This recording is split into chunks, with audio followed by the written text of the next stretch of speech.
Good morning, good afternoon, good evening, depend on when you are watching this, listening, or just peering in. My name is Desmond Thompson. I am a senior religion and music double major from Memphis, Tennessee at Morehouse College. And this is the panel that we are calling the Third Pew. Um, we wanted to have a panel in which we could highlight, discuss, and advocate for LGBTQIA plus members within the Black church. We have three phenomenal guests already here. The first guest I want to introduce is a graduate, and I found this very surprising when I found out this, a graduate of Tennessee State University. Um, he's a proud husband, teacher, student advocate, and prognosticator of the gospel, and he serves as the the young adult pastor at Vision Cathedral Atlanta. Please put your hands together for Jashaun D. Williams-Rowans. Hello, everybody. Hello. Nice to be here. Nice to be here. The next guest I would like to introduce is a graduate of Florida A&M University. He, he is an author. Tomatoes. He is an author, lecturer, preacher, and an actor. So I found that surprising. And he is the author, and I have the book here because yes, I did buy the book. He is the author of I'm Black, I'm a Minister, and I'm Gay. Go get this book. Let me introduce you to the Reverend Benjamin Carlton. Thank you so much. Glad to be here and to hail from the #1 public HBCU in the nation, the Florida Agricultural and Mechanical University. I'm so happy to be here. It's a lot of bias in that statement, a lot of bias. Facts, stats, and data. Love you, though. All right. And the last guest, my God, what a guest do we have? He is a graduate of the prestigious Morehouse College. He is the pastor of the Myrtle Baptist Church. Did I get that right? In Boston, Massachusetts. I want to make sure I got that right. And he is a phenomenal prognosticator of the gospel. And he will be here for the 2025 baccalaureate service at Morehouse College. Am I correct? As of this recording, he is on the way to come break bread with the graduates of Morehouse class of 2025, which I am a part of. I am very, very, very, very excited to have the one and only, the Reverend Dr. Brandon Crowley. Happy to be here and happy to be here with my two colleagues, Pastor Rowans. I am a member of Vision. I'm a part of the Vision family by watch care, I guess I'll say. And finally, excited to meet Pastor Carlton. So good to see you. And Malachi Desmond, congratulations. Are you both graduating in May? Wonderful. Yes, wonderful. sir. Well, I want a big hug when I see you all. I do. Malachi can't unmute his phone quick enough. Absolutely. Oh, and one more thing I wanted to mention about Pastor Crowley. He is the author of Queering Black Churches. If you are a person that is looking to become more exclusive, please do not hesitate and go purchase this book and make sure that you read it in its fullest intent and have an open mindset when you read it. That's something we're definitely going to discuss. Now, I want to lay a few things out. This is a panel, yes, but this is, I wanted this to be more of a free form panel. So whenever you have something to say or you want to give a response to something, you are more than free to jump in, come off of mute or whatever, and give your opinions and such. I am just here to be a host. Malachi and I are just here to host and mediate this conversation and hopefully be able to give a more well-rounded approach and a well-rounded viewpoint of how we should view the Black LGBTQIA plus community within the Black church. Now, I do want to start off with a question, kind of a get to know you question. It's a little complicated, but at the same time, it's kind of a good basis question. For all our panelists, what do you believe is the state of the Black church right now? What do you believe? And whenever you have an answer, just come off of mute and just lay it all out for us.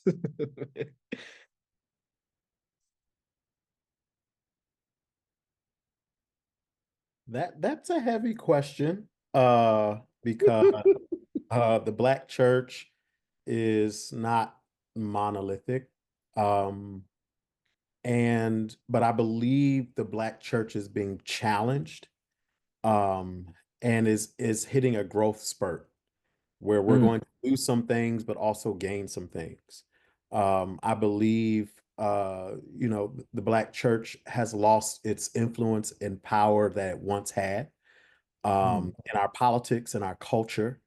And so now we're trying to figure out how, some people want to go back to that space, but I believe that space is no longer available. So how do we create a new path forward? I believe the Black church of today won't be the same church in 20 years. So it's growing, just not sure where, but it's not what it used to be. Thank you for this question, and thank you, Pastor Carlton, for your statements. I completely agree. And with that, I would just tweak the question a little bit and say Black churches, plural. I think Black churches are all over the place. I think that Raphael Warnock sort of got at it with the title of his book, The Divided Mind of the Black Church. But I think it's more the divided. I think it's all over the place, as I said. I think there are a number of churches that are populated by Black people that are really white Christian nationalist churches in blackface, and with Black polysyllabic sound, and with a regurgitated and distorted form of Black religion that white televangelism sort of handed back to us after the Oral Roberts sort of era. So I think that's one pocket of Black churches. I think there's another pocket of Black churches that have not remained relevant and are still practicing methods of meaning making that are outdated and that are almost irrelevant. So I think that's one pocket. They're sort of stuck in a period in time trying to reclaim the glory years that will never return. Then I think you have amazing spaces where Black churches are being reimagined. And I think about, and this is just my current research for my next book, I'm writing the history of churches that were started by Black queer folk in America, and the history of, really the history of Black queer Abrahamic religions, because there's a large number of mosques, mesjids, and a large number of temples. I think these are places where Black religion is alive and well in its sort of pre-Reconstruction state, where there is no issue of mixing together African indigenous practices with Christianity. I mean, the Vision Church becomes a prime example of this, that they will go from a Pentecostal apostolic praise break to an African naming ceremony with Daniel Black. I think Melva Sampson's movement with online religion and creating these digital brush harbors and hush harbors. So I think there are spaces where what we consider to be Black church is alive and well. And I think there are ways and areas in which it's dead. I'm not afraid of dying churches, because I live in a perpetual state of Eastertide, so I believe in resurrection. So as more Black churches die, that makes room for more Black resurrection. And then for those churches that are alive, I think that those churches, they exemplify that resurrection is possible. So I think that's what I'll say. I think Eddie Glaude was right. I think the Black church is dead. I think that's a good thing, because life is coming in a lot of different ways. Wow. Ooh, Yes, I sir. got to remember not to come behind my big brother. um, so to keep it short and simple, and to also push the narrative that my two brothers have so greatly articulated. I believe that we are in a space right now where the Black church is being separated in the form of like the wheat and the tare. I believe that there are churches that are realizing that you are not a church if all people are not included. And I believe that those churches are trying to figure out how their theology would, I guess, allow people to, to be a part. And I think that other churches that, are strict in their oppressive beliefs are, as Pastor Crowley said, they are dying and should die. Because those are not churches.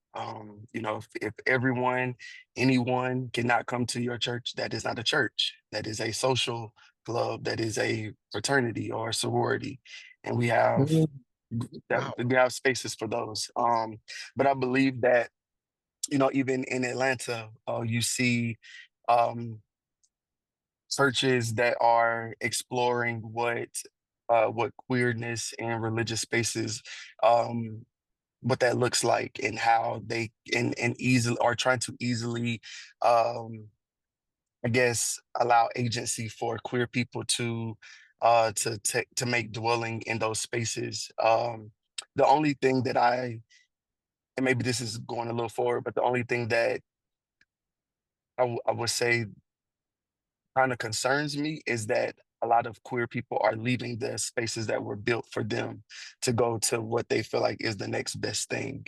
And so even with that, I believe that there's a great falling away right now. And I believe that the great falling away is because maybe people are starting to realize that the God that they use to oppress other people may not be the God that is true and living. And so I believe that there is just a dying and a sifting between the wheat and the tare right now.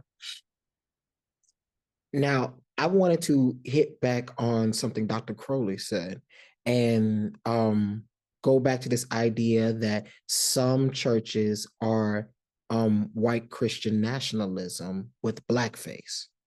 And I wanted to kind of highlight that because that's kind of the definition of what we've given the traditionalist church, of what we have established as what the traditional church is supposed to look like nowadays.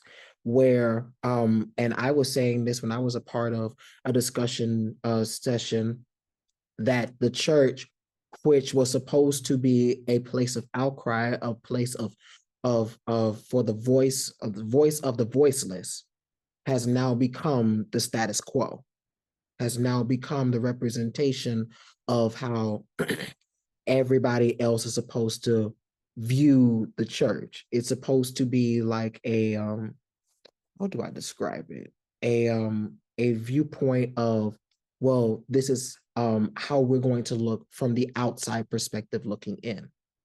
It's more of an image. That's what I'm looking for. It's an image issue more than a salvation issue. Do you mind speaking on that? Do you all mind speaking on that? I would kind of push back a little bit on the image. I think that the image is the residue of what's left. Because if you really preach the gospel of Jesus Christ, there's no way that could be the traditional church. There's no way that how we have formed church could be correct. You can't have church without having people. And when you oppress and marginalize and separate people from their interpretation of God, then I think that you take everything I think that you take the purpose away. So all you have left is the look. You know, we were doilies, the mothers were white, the ministers and, you know, the pastorate wears, you know, the civic and all of those things, but you're not living, you're not loving, you're not, you know, your fruit doesn't bear the fruit of the church. And so, or the church in which we have been taught and trained. And so I think that the image is all you have left. You know, we want the aesthetics of the Black church, but we don't want to do the work of the Black church. The work of the Black church will make sure that, you know, that all people are taken care of, because we know what it feels like to be oppressed and separated and, you know, and killed and hunted down. And so when we stop doing that, like I said, all we have left is the look.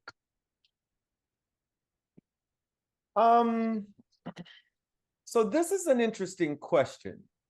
It's very interesting, and it's complex. It's complex because there's so many moving parts in it. And I don't know that I'm going to answer your question, but I do want to parcel out these parts to help the two of you as students to think about it, and any other students to think who may hear this. So I think that we need to think about the difference between the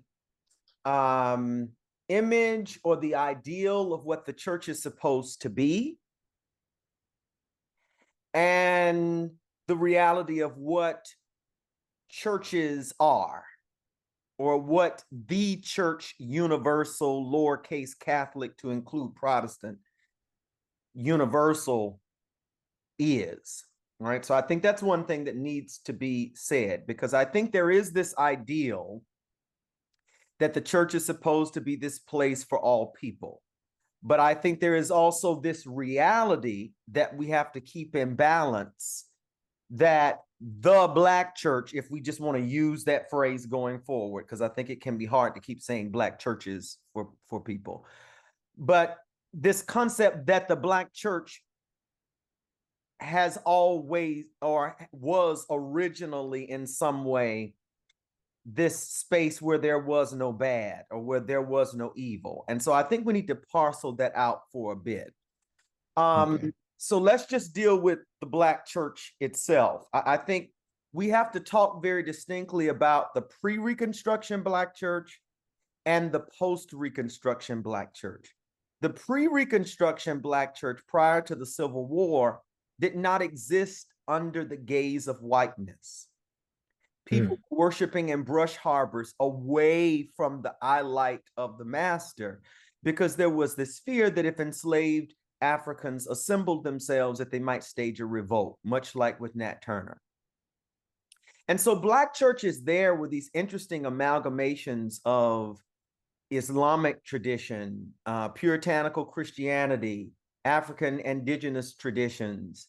It was a space that was not rigid around Jesus only, or only one sort of monolithic way of looking at connecting with the divine.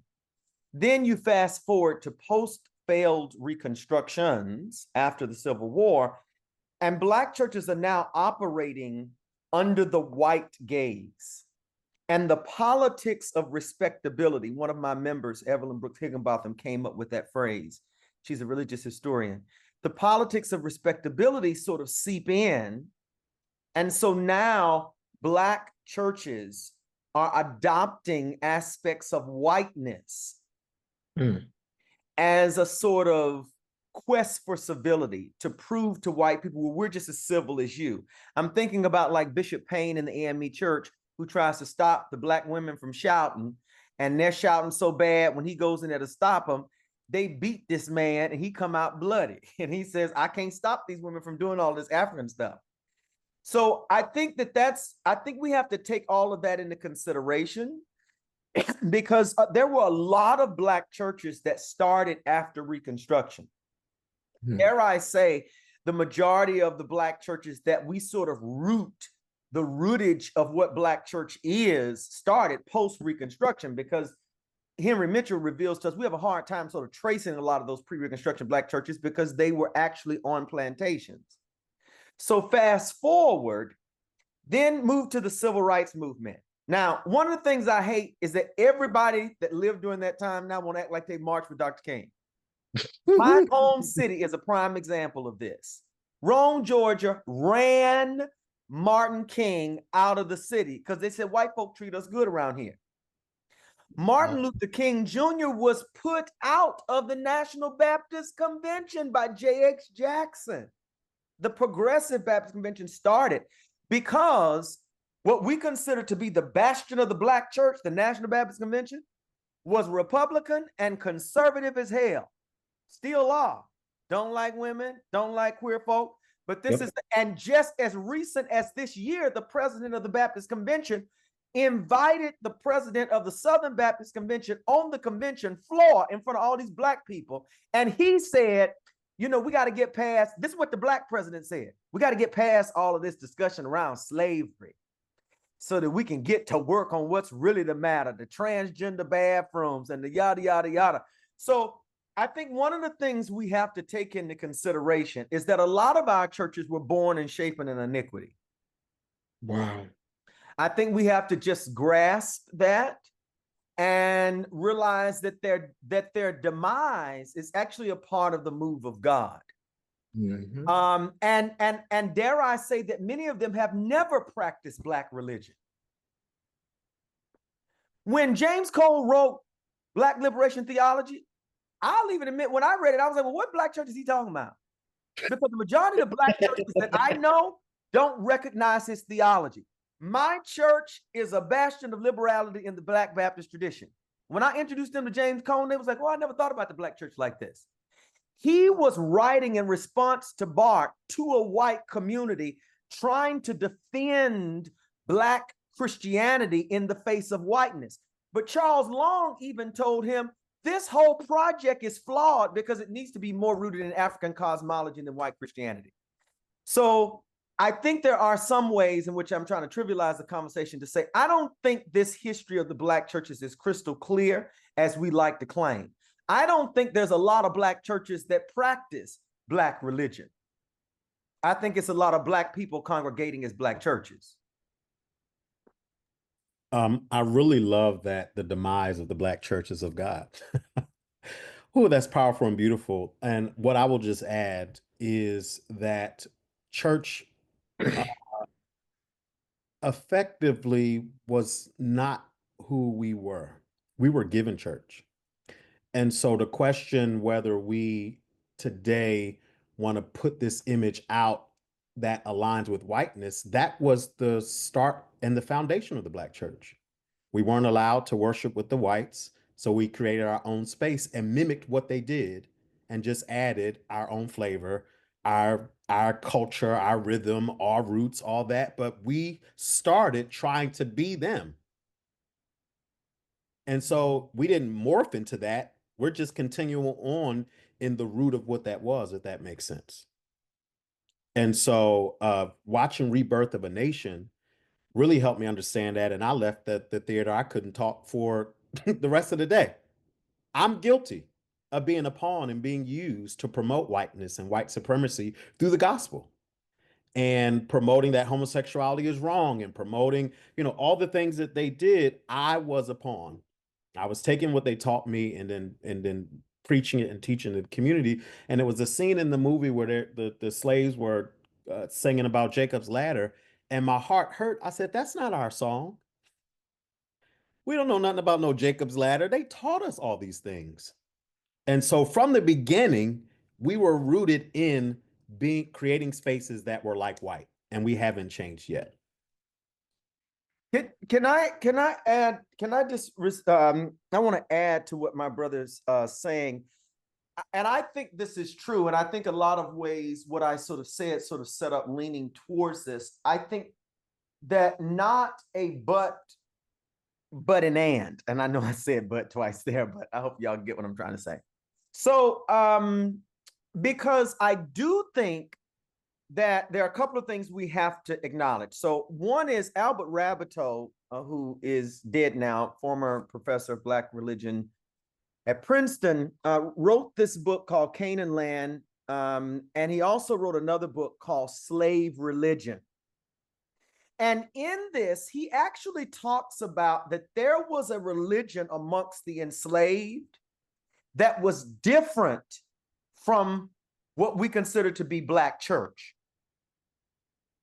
And that in a lot of ways, these religious traditions and practices morphed into Black churches in response to some of the slave preachers that were being brought in who were either white or they were Black and just being told to preach a certain type of gospel to the enslaved, and they began practicing their own in these brush harbors. And so I think Pastor Carlton is right that there's something in that transition from the sole practicing of slave religion, as Alberto calls it, into the formal establishing of these Black churches where this change took place. And I just want to clarify that I'm arguing that that's really around that time of pre-post Reconstruction Civil War, right around that era. But also in that, I want to take it back a little bit further to say that what I don't want is for someone sitting in a barbershop to take what we're saying to say, well, this is the white man's religion, because that's also a distortion of Christian history. Because what we are calling the white man's religion is actually Constantinian Christianity. You can go and read up some Cornel West on this. It is a misnomer that Constantine made these decisions during the prime of his life, and the truth is his baptism and conversion mainly happens on his deathbed. We have to credit his mother with some of the other naming of certain cities. But the Nile Valley Conference teaches us that Christianity existed in Africa. And although the majority of the enslaved that came here in 1619 were Muslim, I think it is important to understand that Christianity was also on the continent. And it's also important for us to understand Christianity as an Afro-Asiatic religion and tradition, that this stuff was happening in Africa. And so I just want to throw that in the mix, that perhaps we were the closest to Christianity prior to the official establishment of Black churches in that sort of pre-Reconstruction era.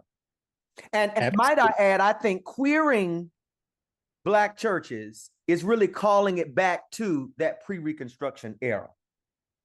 Absolutely, totally agree with that. And we'll add, Christianity's been whitewashed. So the version that people see is not its original, it's been whitewashed tremendously. And we as queer folk have been erased, and we are the center of it all, baby. But sorry, go ahead. Let me just say one more thing in response, because you just said something that triggered something in my head. I think, now I'm about to get off in some dip ship now. I think one of the prime places where we see white Christianity thriving is in our Holy Week interpretations. Like, I get so damn scared when it's time for Good Friday and these 7 last word sermons, because the redemptive theology being taught to Black people is problematic. Black people don't need to, I think we need to really be focusing on redemptive theologies where white people need to be dying on crosses. White people need to crucify themselves. Black folks been swinging from crosses like strange fruit from poplar trees since the end of Reconstruction, when they started with the patty rollers lynching Black men, claiming they were raping Black women. And then when we get to what we actually need as a people, which is Easter, we talk about the blood all Easter. And we focus so much on this concept of death over and over again. And I think it's a response to our trauma. But I think we've got to start rethinking how we think about the cross, how we think about sacrifice. I think a lot of these things we've got to start questioning, because that becomes white Christian nationalism. You know, we just got to bear this cross. It's kind of like the narrative of, well, if your husband is beating you, a righteous wife sanctifies the husband. No, girl, no.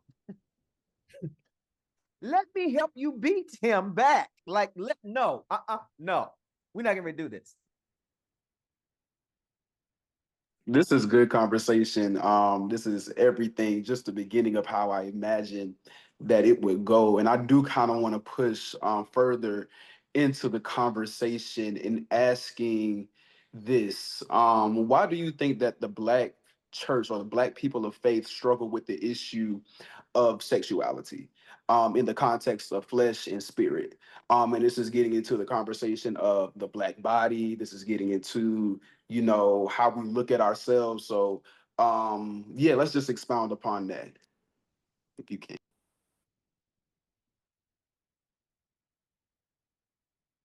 I think our shame is rooted in the oppressor's agenda to diminish the beauty of our existence and the power of our creativity, and our ability to just be free.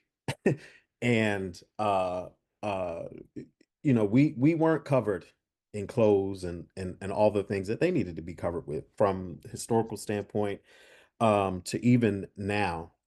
I will say that the church made sex and sexuality all about producing children. They took the fun out of it, they took the joy out of it. And is even where we're going today, where, you know, whiteness is somewhat being erased because their numbers are dwindling. And so they want to, you know, ban abortion, or promoting for all their white folks to have kids, because they just made sex about producing.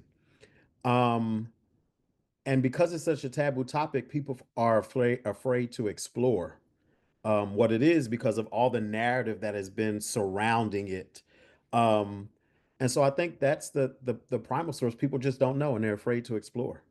And they're afraid they'll go to hell, and they're afraid, you know, that enjoying the sexual pleasures that God has given us all is a sin and is bad. But it's really rooted in narrative and what people don't, because a lot of people will talk about, you know, what it is, but have no idea what it is. They've not experienced it.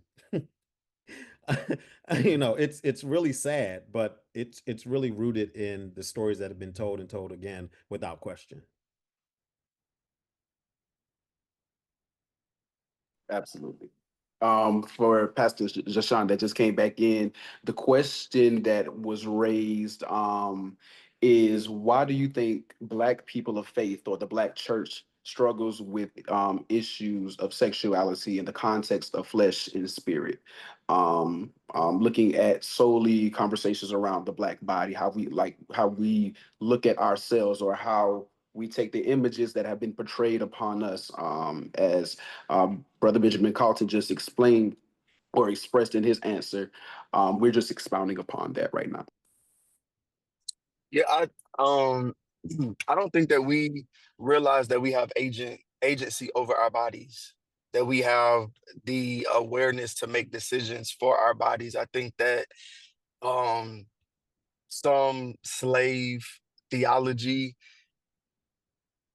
I think that we have got to, like, as us as a community, us as a culture, we have kind of scraped the top of it.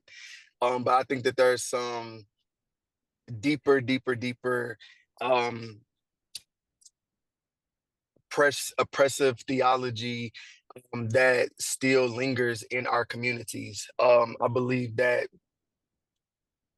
we like Pastor Carlton said, we do believe that sex is only for reproduction, and that we don't have, like, that's the only time that it should happen. That's the only time that we should, experience it, one position, do what you got to do and move on.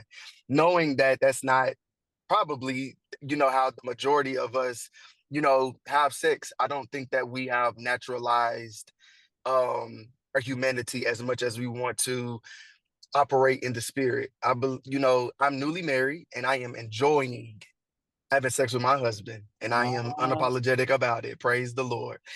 Um, and even in that, we had to have a serious conversation, because I'm, going to be transparent. We both have been a part of like hookup culture, and and just sex positive culture. And so, and even in sex positive culture, you still do it in shame.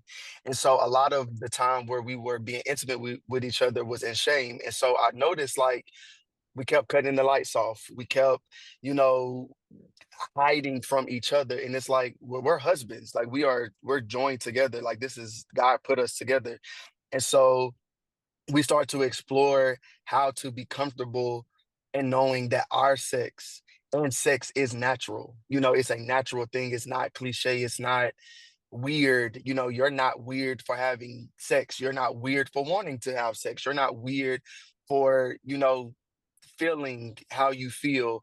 And I think that our churches, and really, to be honest, in my personal opinion, my family made or planted those insecurities in me. I was not able to communicate my feelings about my attraction, or about the sex that I have to my family. And so I had to figure out what that looks like, how that looks like.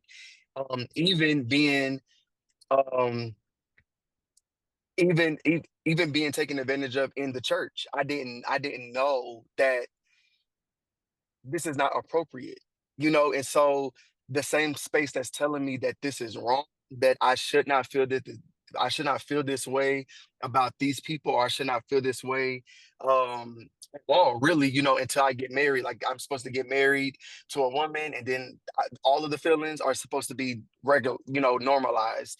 I didn't know that, and so I struggled for years and years and years in sexual identity. And because I did not have the agency to talk to people that I trusted or people that cared for me, I had to figure that out on my own. And I think that it did more damage. And now, as a young adult and teaching other young adults, and really being taught by young adults, because we do live in a very sex positive, I'm not ashamed of the sex that I have. I'm not ashamed of who I'm attracted to and things like that. There, you all are teaching me that it's okay for you to say, like, I have sex with men, or I have sex with my husband, now, but, or that there's nothing wrong with the way that I have sex versus how it was, how it was brought up, especially in church spaces, and so not every time, but a lot of times whenever the topic does come up, I go on ahead and just take the layer off. And so now people can feel normalized.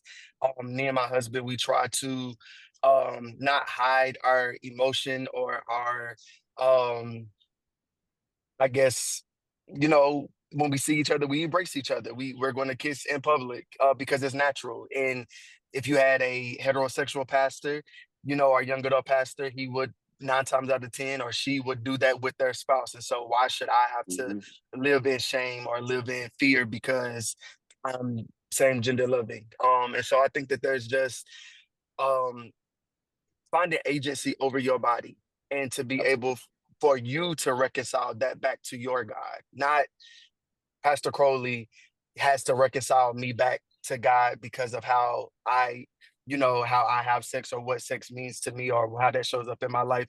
But I think that if that is important to you and you are a believer, I believe that that is your responsibility to reconcile your sex back to your God.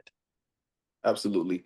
Um, I do appreciate that response as well, and the vulnerability in that response, because those are things that, we are looking for in the Black church. Mind you, every first Sunday, and to continue this conversation a little bit and to push it further, every first Sunday we gather at the table and break the body of Jesus, right? And so when we, have these conversations or want to have these conversations, there's a, I would say, I would use the word dangerousness, or there's a danger in approaching the conversation, or there is a way that we have to talk about it, or it's there, we know it's there, but we move around it, but just to push the conversation further in breaking the body of Jesus and what that looks like and how, that resonates with us and in our flesh. If you guys can expound upon that some more. I wanna just appreciate Pastor Rowans for the statements that he made. And I know you already spoke to the fact of the vulnerability, but I really just felt as he was, we all preachers, we all say, so we can do this. I just felt like that was just exactly what needed to be said. And I feel like so many people will experience just healing from that. And I want to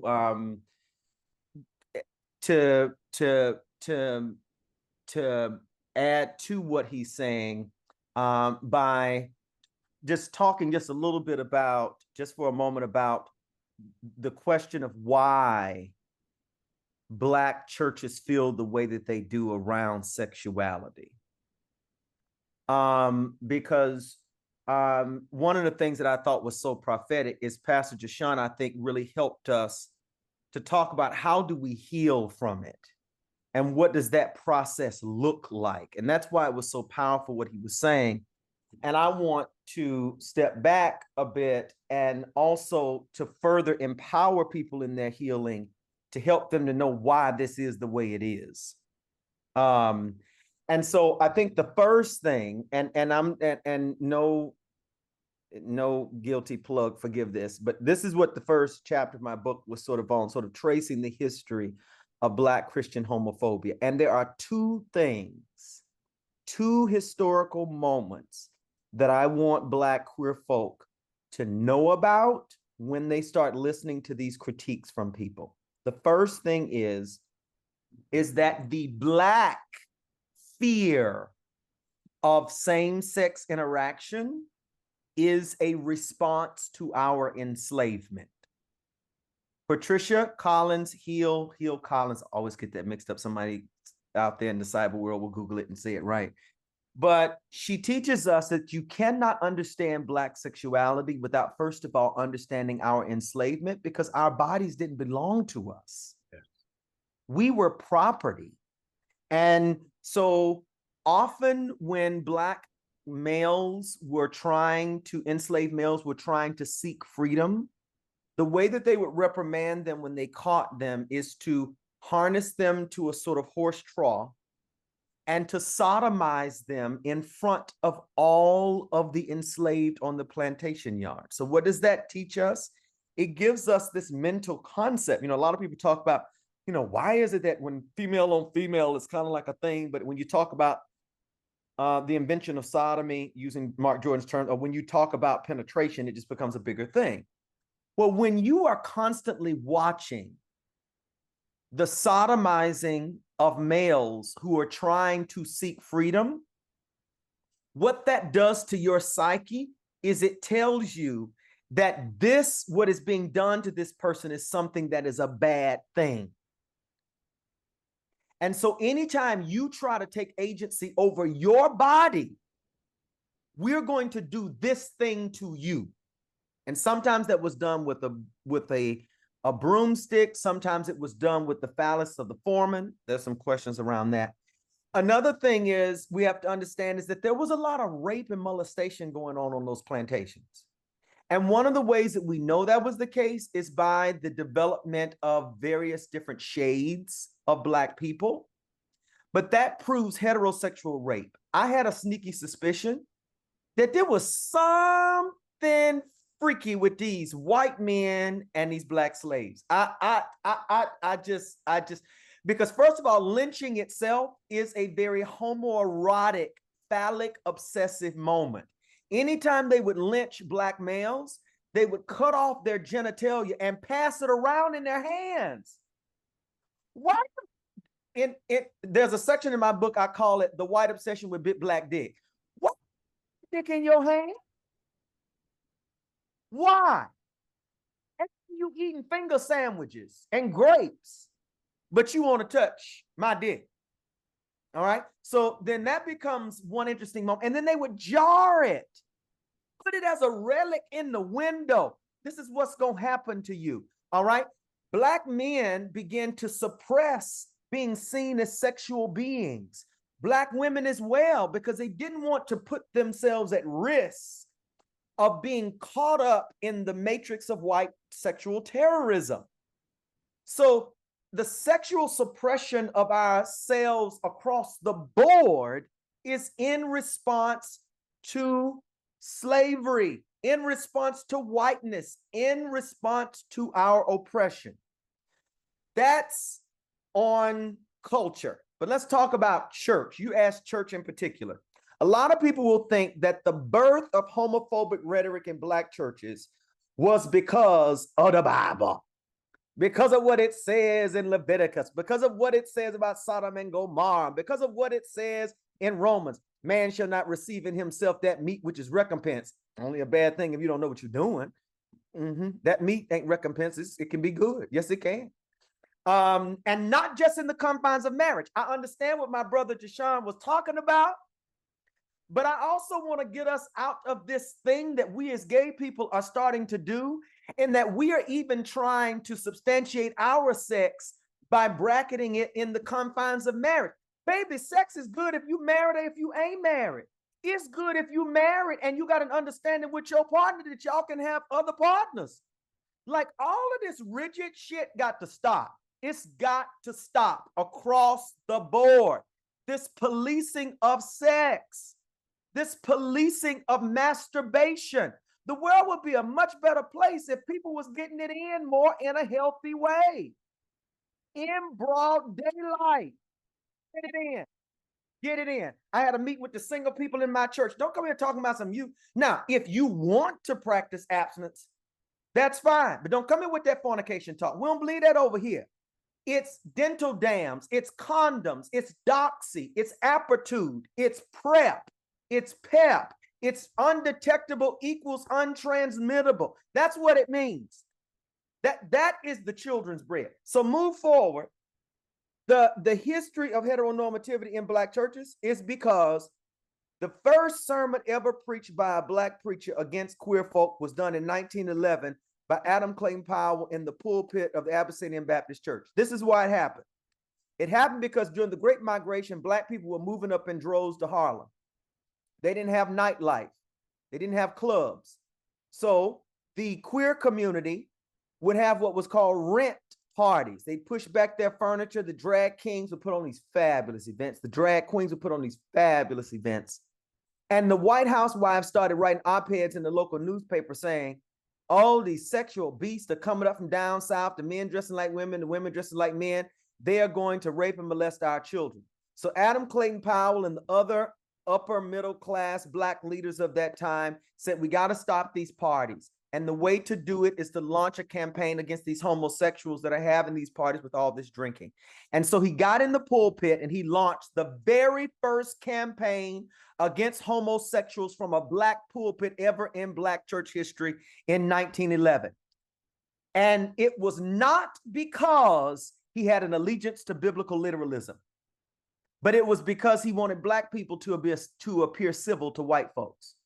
So the birth of homophobia in Black churches is because Black people wanted to look civilized by white people.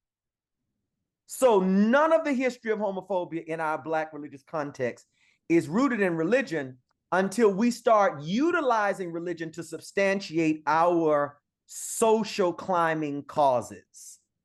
We're going to divorce ourselves from these behaviors because it is our desire to appear civil. That's what it's rooted in, not the Bible. We're talking about culturally and socially, not the Bible. And even that Bible, child, listen, them texts don't say what you think they saying. And them texts say a whole bunch of other things that you don't even recognize they're saying because you rush into particular stuff. And everybody want to talk about shrimp and fat fish and clothes and all of that. Girl, let's scoot up to Sodom and Gomorrah and talk about the fact that Lot wants to give his daughter over to a group of men to gang rape in order to save his homeboy. And then we want to get mad at Lot's wife for looking back. Child, I want to look back too. You left my children back there. Are you crazy? And then Lot and Abraham look back and they don't turn into salt. The biblical writers are sexist and some of this stuff is wrong.